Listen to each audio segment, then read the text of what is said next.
सरकारी हिदायत पर अमल करते हुए स्कूलों में निर्मल अभियान शुरू की गई।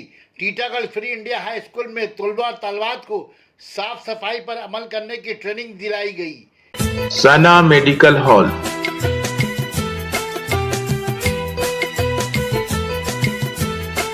%10 discount on every medicine. Oxygen cylinder also available.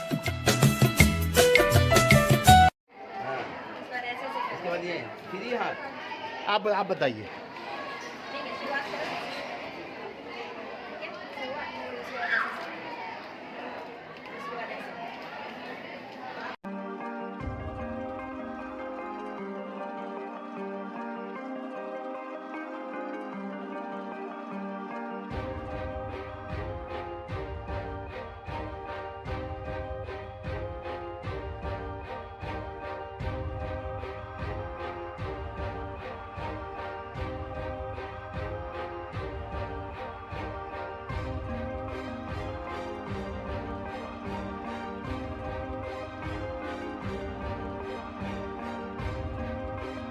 आज के स्कूल में जो साफ सफाई का काम का हाथ धुलवा रहे हैं। एक हफ्ते का ये प्रोग्राम है।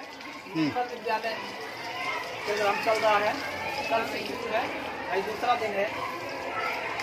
आज हाथ धुलाने के बच्चे 9 A B क्लास वाइज हम लोग कर रहे हैं। ये निर्मल अभियान कितने दिन तक चलेगी? ये एक हफ्ता तक। एक हफ्ता शुरू हुआ है, आज दूसरा दिन है, 5 दिन और। क्लासेज में भी हम लोग बता रहे हैं हमारे टीचर क्या अहमियत है सफाई की, कैसे घर में मोहल्ले में ये रखना चाहिए, स्कूल में। क्या नाम है आपका? Siddiqui, master Titagarh free India high school.